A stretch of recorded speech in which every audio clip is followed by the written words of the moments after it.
Саламатсыңарбы? Биз ушул Матай жазган жакшы кабардан ушул 8 бата жөнүндө айтканбыз. Биз бүгүн 5-бөлүм 13 ырсатты карап көрөбүз. Силер жердин тузусуңар. Эгерде туз өз даамын жоготсо, аны кайра кантип калыбына келтиресиң?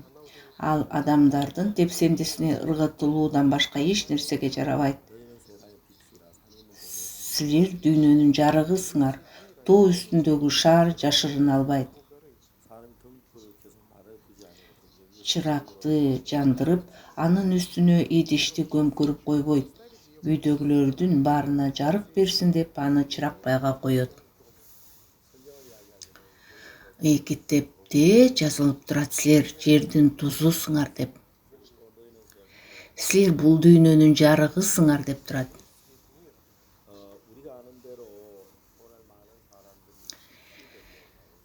Бүгүнкү күндө көптөгөн адамдар жердин тузусу болгусу келет, жарыгысы болгусу келет. Бирок жарык каалаганда туз болуп, жарык болгондо болбойт. Жарык деген жарык, а туз болсо өзүнүн бир даамы бар. Анан туздан башка нерсе ушундай даамды бербейт. Таш канчалык аракет кылбасын, ал эч качан туз боло албайт. Караңгы канчалык аракет кылбасын, ал эч качан жарык да болбойт. Иса айтып атат, силер тузсуңар бул жердин деп. Биз абдан жакшы билебиз, туз эмне дегенин. Ал тамакка даам берип турат. Анан ал тамакта бузулуп кетпеш үчүн аны кошот. Анан туз ал каякта пайдаланбасын, ал дайыма өзүнүн даамын берип турат да тамакка. Эгерде ал бир кандайдыр бир ишканада бир жарык берип турса, ал дайыма жарык болуп турат. Бирок адамдарда мындай тинчил көз караш бар да.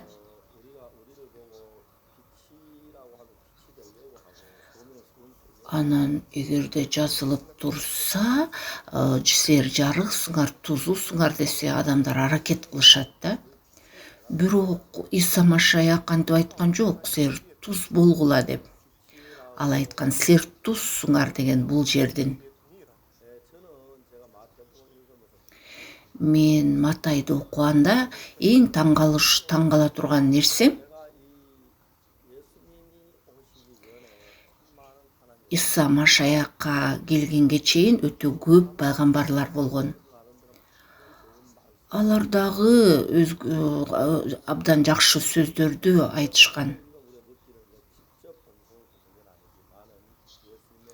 Анан Матайды окуп, биз анын өзүбүз даанып албасак дагы анын сөзүн окуй алабыз. Анан эмнеси маанилүү? Силер жердин тузусуңар деген.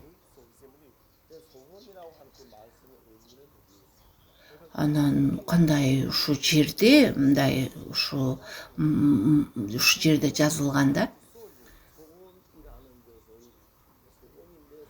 ал айтып атат, силер болгула туз деп айткан жок. Ал айтып атат, силер тузсуңар деп. Анан аракет кылып туз болгон.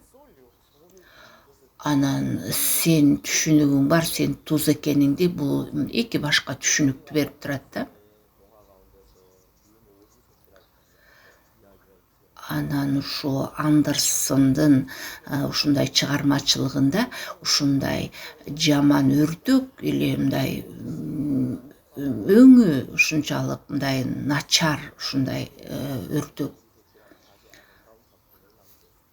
Ушул Андерсон болсо, анын эң жакшы чыгармасы ушу жаман өрдөк, мындай сулуу эмес өрдөк деген.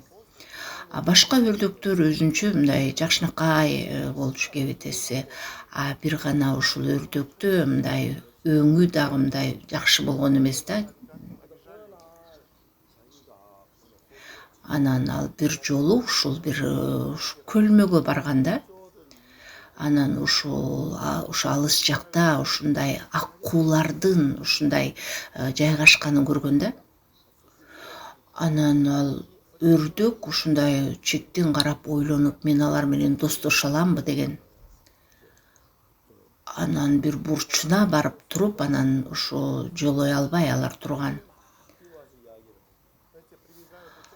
Анан ошо өрдөктөр келип туруп анын жанына, карасаң кандай сонун аккуулар деп. А момундай четтеги турган дагы абдан сулуу экен деп. Анан тиги өрдөк ойлойт, ким жөнүндө айтып атат деп. Ал ойлогон жок, ошо балдар ошо өзү жөнүндө айтып атканын. Анан бардык ошо аккуулар абдан сулуу экен, бирок четтеги турган аккуу андан да сонун экен деп. Ал четти караса өзүнөн башка башка жок да. Анан өзүн ал суудан көлөкөсүн көрүп ал абдан таң калган. Ал ушунчалык мындай сулуу аккуу экенин өзүн көлөкөдөн көргөн. Ушул Андерсендин чыгармасы ал ушу жаман өрдөк деп аталат да. Ал башында ал деген эле ал өрдөк болгон. Анан ал деген ушунчалык өңү жакшы болбостон бардык ага жаман тиешчи да, жаман сөздөр менен. Анан бир убакта ал ушунчалык сулуу аккууга айланган. Анан ушул кичинекей өрдөктөй болуп, биз дагы ушундай жаман адамдардан элек. Анан буну бурчта турган абдан сулуу деген аккуу дегендей, эгерде Иса Машаяк, анда ал Иса бизге айтса, силер жердин тузусуңар, силер жердин жарыгысыңар десе, эмне жөнүндө айтып атасыңар, мен эч кандай жарык эмесмин, туз эмесмин деп биз ушинтип айтышыбыз мүмкүн. Эгерде биз Матай 5-бөлүм 13-ырсапты окусак,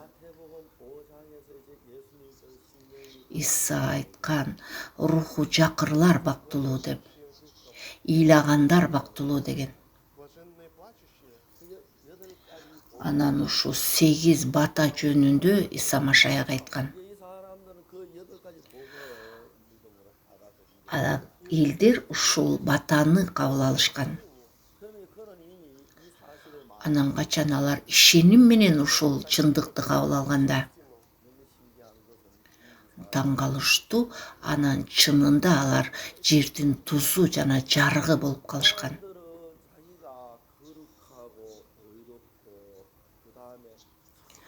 Адамдар жарык, ушундай адилет, анан ушундай руханий адамдар болуш үчүн, анан мен боорекини муну кылганда гана мен болом деп ойлойт. Бирок ыйык китепте андай жол менен, ушундай адилеттүү, ыйык же руханий болуш үчүн андай жол менен эмес. Биз Теңирди кабыл алышыбыз үчүн ыйык китепте айтып атат, анын ысмына ишенгендер.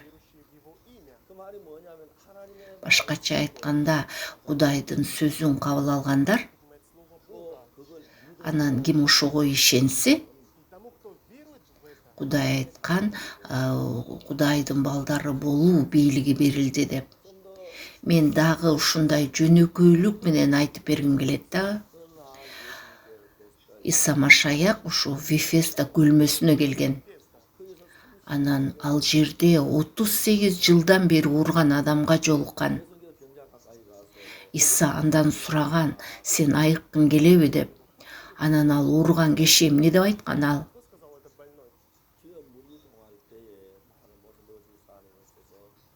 Теңир суу чалпыганда менден башка киши түшүп кетет бул көлмөгө деп айткан.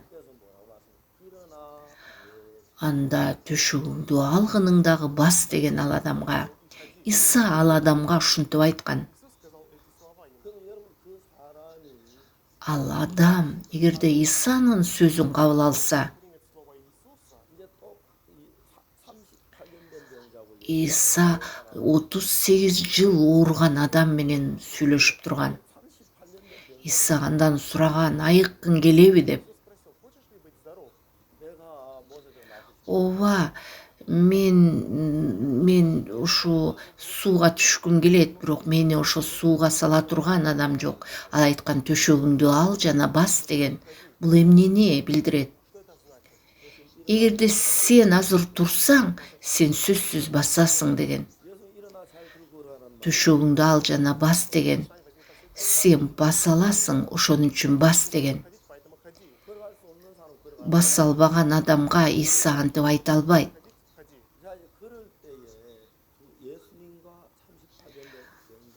Иса менен жана 38 жыл ооруган адамдын ортосунда эмне болгон? Эки ой ушундай бири-бирине мындай карама каршы болгон да. Иса айтып атат, төшөгүңдү ал жана бас, сен баса аласың деген. Иса ушинтип айткан ал адамга. Оору адам эмне деген? Ал андай ойлогон эмес. Мен баса албайм го. Мен баса албайм. Менин буттарым соолуп калган. Мен басканга аракет кылгам, бирок мен баса алган эмесмин. Мен баса албаймын. Мына ушул ушу 38 жыл ооруган адамдын ою. Анан ал ооруган адам эмнени тандаган? Кудайдын сөзүн кабыл алыш үчүн. Иса Машаяктын сөзүн жүрөгүнө, жан дүйнөсүнө кабыл алыш үчүн ал өзүнүн оюн ташташ керек. Мен 38 жыл ооругам. 38 жылдан бери ооруган адаммын. Мен баса албайм. Мен канча жолу аракет кылгам турганга, мен баса алган эмесмин. Кечээ жаан болуп атканда мен тура алган да эмесмин. Бул адамда өзүнүн тажрыйбасы, өзүнүн ою бар.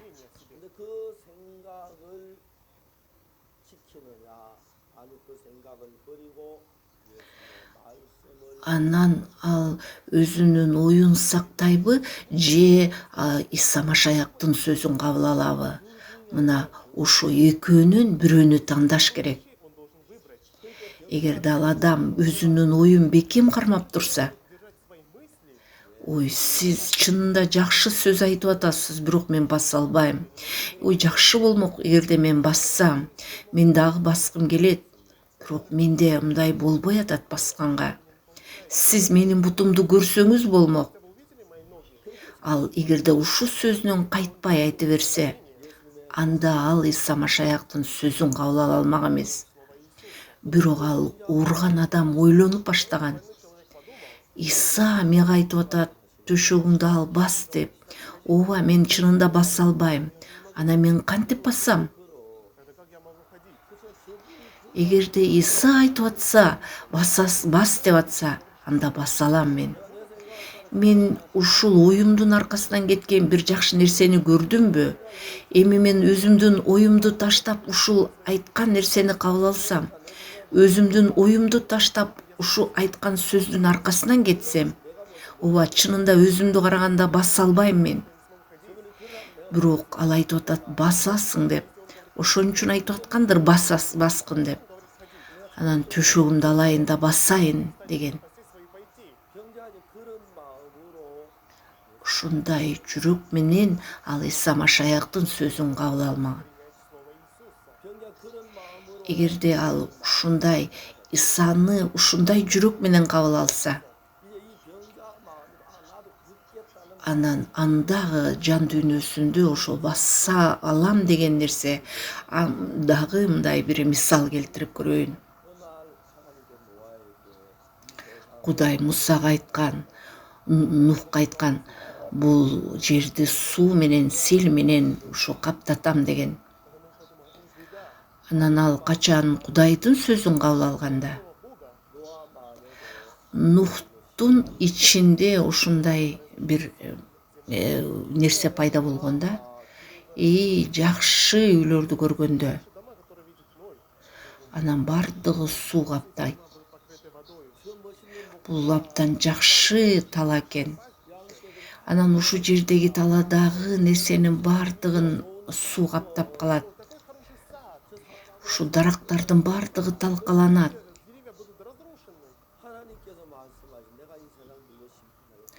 Анан Кудай Теңир айткан, бул жерди ушул суу менен каптатам деп.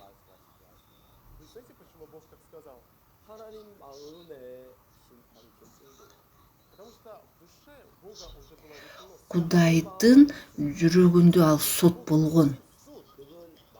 Анан ал сөз менен ал Нухка айткан.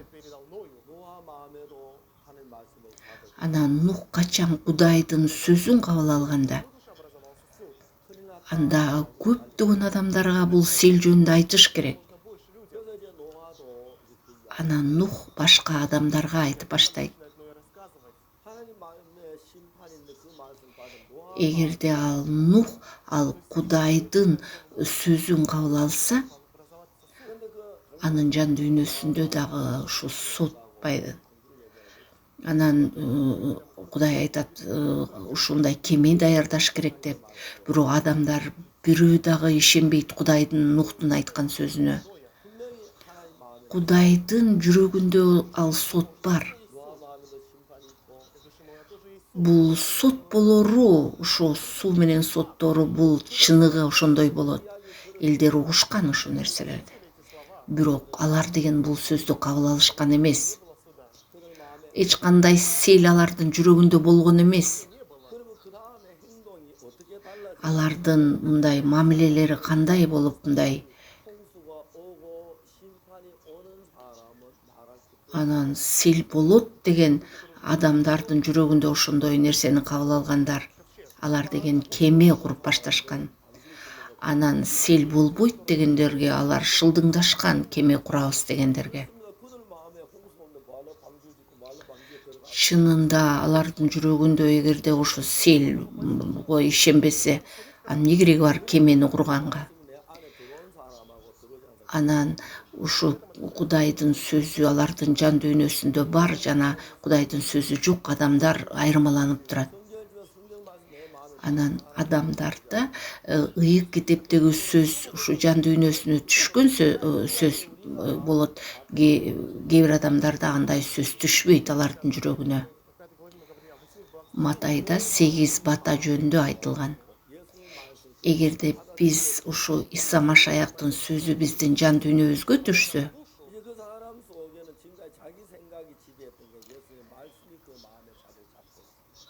анан аларда ушундай Исанын жан дүйнөсү менен толот. Эгерде Иса айткан сөз алардын жан дүйнөсүн бекем кармаса, Иса кандай болсо, ал адам дагы ошондой болуп калат. Анан мен качан ушу насаат сөз айтканда, адамдар ушу сөздү угат, Кудайдын. Анан угуп, бирок алар ушу сөз алардын жүрөгүндө калбаса, ооба, башында бар сот, Кудайдын соту. Бирок жан дүйнөсүндө жок. 38 жыл урган адамга эмне деген төшөгүңдү ал жана бас деп, эгерде ушул сөз биздин жүрөгүбүзгө түшсө, анда биз ошо Иса биздин жүрөгүбүздө болот. Анан биз төшөгүбүздү алабыз жана баса алабыз. Эгерде ал сөздү биз жан дүйнөбүзгө кабыл албасак, биз баса албайбыз биз. Мен ыйык китепти окугам. Анан римляндиктер 23-ырсапта эмне деп айткан? Себеби бардыгы күнөө кетирди. Кудайы кыла турган даңктан айрылып калышкан дейт. 24 римляндиктер 3:24-тө бирок бардыгы анын ырайымы менен Машаяк Исанын күн төлөп куткаруусу бекер акталышты дейт.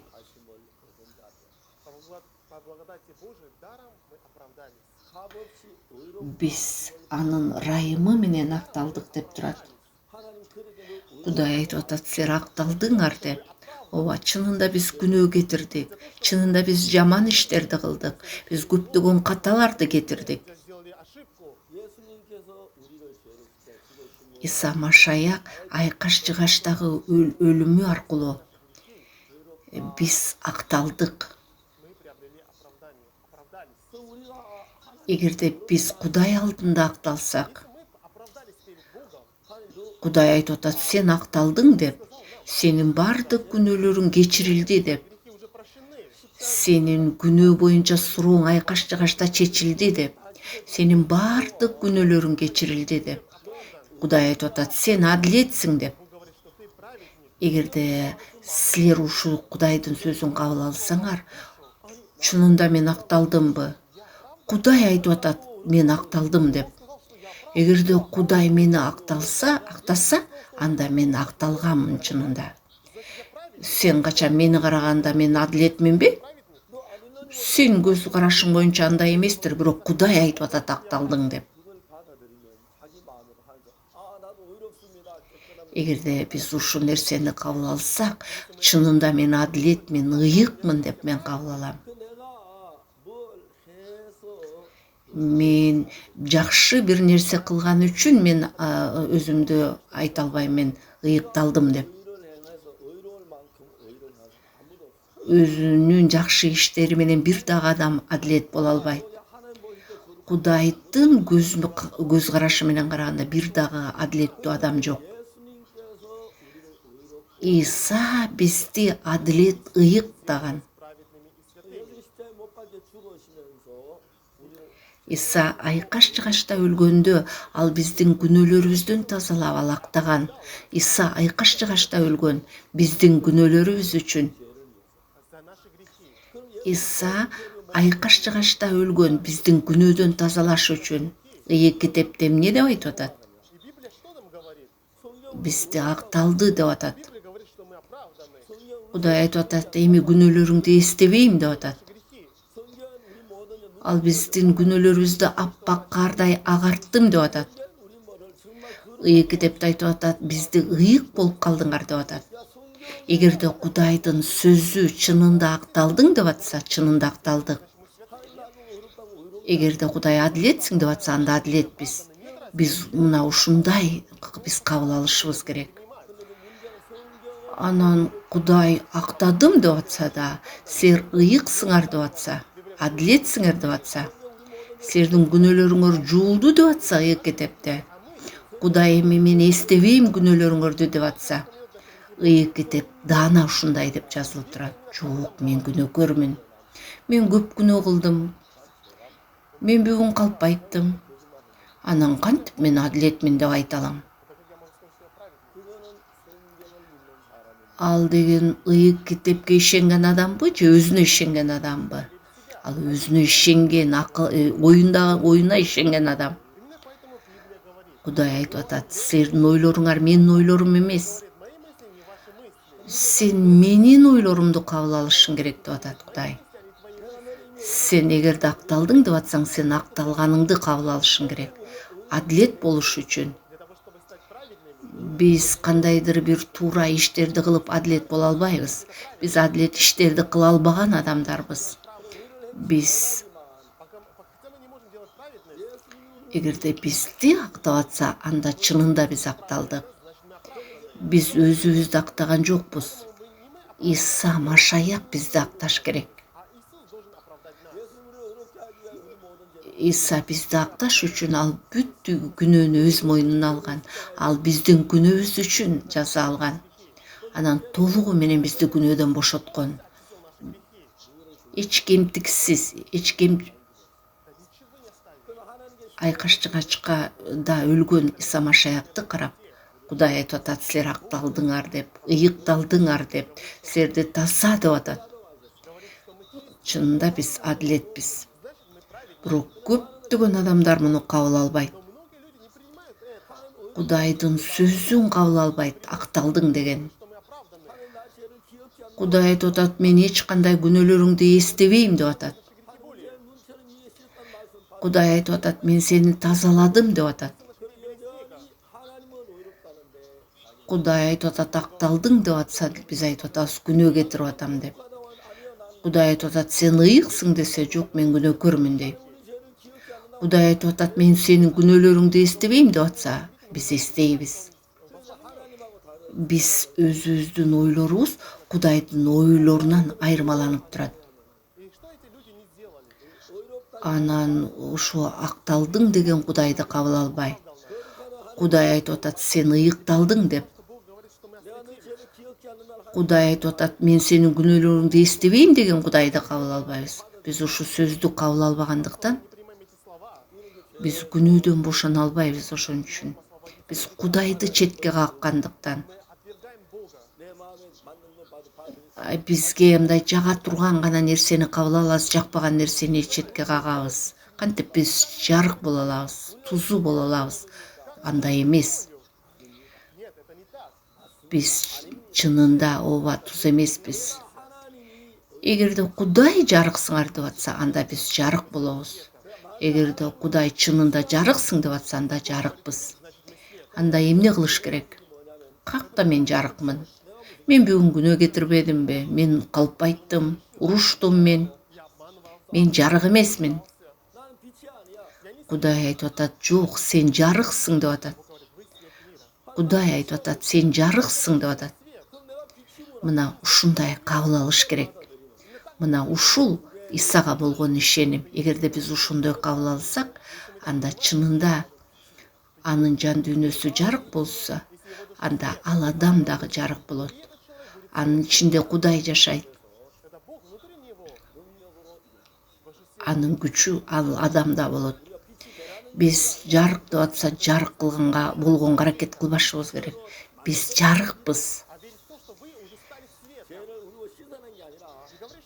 Биздин күнөөлөрүбүз тазаланганды кабыл алышыбыз керек. Айкаш-жыгашты кабыл алып, Иса биздин күнөөлөрүбүздү тазалаганын кабыл алышып, анан чынында биз туз боло алабыз.